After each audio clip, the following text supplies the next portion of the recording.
Mayong hapon sa tanan.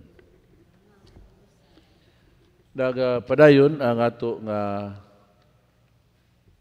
pagpamalandong sa may tungod sa misyon sa pagsangyaw sa gingharian sa Dios. Ang unang pasadaan ni Jesus ngadto sa mga tinun-an niya mao nga kinahanglan mobiyahe sila nga gaan og sayon sa ilang pibiyahe. Travel light. Kaning pagbiyahe nga gaan og sayon dili lang nga wala tay bagahe. Gihinganlan nga di man ta padadon ani gani og mga extra nga mga kagamitan, sapatos, sinilas, sungkod, ilisan, kwarta, uban pa. So, mao nga kinahanglan gaan ang imong pagbiyahe aron dili ka babalda sa pagpasan sa imong mga bagahe. So, travel light. Apan ang pagbiyahe nga gaan og sayon, dili lang nagpasabot og bagahe nga daghan nato mga butang atong pasanon. Kundi nga malikayan nato ang pagbasan sa bagahe sa kasuko. The baggage of anger. Sumala siyang ipasadaan nga madto mo sa kadapit, madto mo sa panimalay, kung dawaton ang inyong yukbo sa kalinaw, mayo. Pankon dili, bisan ang abog nga tapos sa inyong mga tiil, taktaka, timaan nga mas maayo pa ang dangatan sa Sodom ug Gomora kaniadtong dapita nga masilikway kaninyo. Ang atong Ginoong Kristo nagpasidaan-daan nga kung napatay daghan nga mga karga, napagyutay kasuko nga atong gipasaan sa atong kagalingon, kini makapalangan sa ato nga misyon. Sa nining pagpadayon sa atong pagpamalandong sa misyon, may tungod sa gingharian sa Dios, nung duman nato nga ang gingharian sa Dios, mao ang sentro sa mao nato nga misyon. And we have to recapture the central message of the mission, that is the kingdom of God. Ang paglihok nato may tungod sa gingharian sa Dios, mahimong madali. We can hasten the coming of the kingdom by doing the works sa pagsangyaw sa maayong balita, kagawasan sa mga binilanggo, kayuhan sa mga masakiton, o tabang ngadto sa mga kabus ng katawhan. Samara kini nga nagamugna og usa ka katilingban, usa ka society nga gitawag natog egalitarian. Din ang usag-usa nahataan na pagahom. A society where everybody is empowered but not dependent on charity. O kinigikinahanglan sa atong Kristohanon nga misyon ang pagmugna og usa ka makaangayon nga katilingban.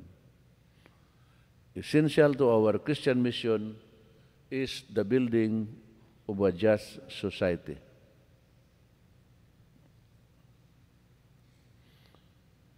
Ato sab nga panumduman nga pasidaan ni Jesus ang iyang matununan na gitawag og integrity of mission,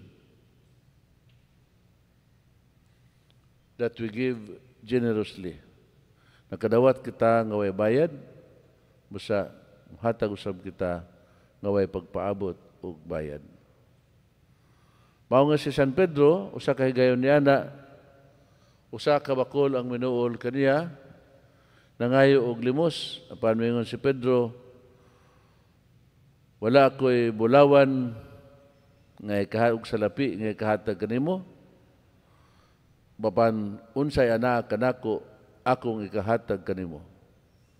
Sa ngalan sa Ginoong Hesus, lakaw. Ug sa pagpamahayag ni Pedro niini ngadto sa maong bakol, nakatindog o nakalakaw ang maong tao. Si Pedro dunay bugos nga pagsalig sa Dios, ang bakol dunay say pagsalig sa Dios. Dunay total trust and confidence in the love and mercy of God. Ang pagyukbo alang sa kalinaw, ang pagyukbo usab may tungod sa grasya sa Dios. The greeting of peace is God's grace, that God will sustain us and God will bring completion to the mission. Kanunay uban kanato ang Ginoo, busa mahingpit gayud ang maong tahas o misyon.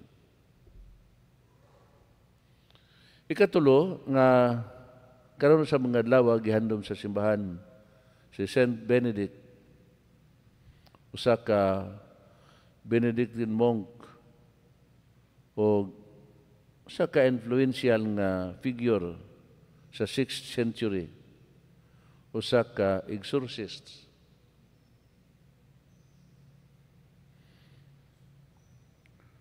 Matud pa nga si Saint Benedict preserve the wisdom of the church and the wisdom of humanities. And he founded the Benedictine order, o sa kababayan ang Sins Scholastica, o sa lain nga gitukod ni Saint Benedict mao ang San Beda. Kaya ang motto ni Saint Benedict is to work and to pray. Ang Benedictine Medal nga nahimong popular sa ato nga panahonan karon, dugay na nga gigamit sa simbahan isip panagang sa mga dautan nga spirito. So, kanang Benedictine Medal, tingali ang pipila ka ninyo na ni ana, kaya sa inyohang mga panimalay, pangbutang sa inyong mga pultahan, aron walay dautang spirito, dautang mga tao nga makasulod sa imong panimalay, o nga kining Benedictine Medal naka-influensya kaayo sa simbahan.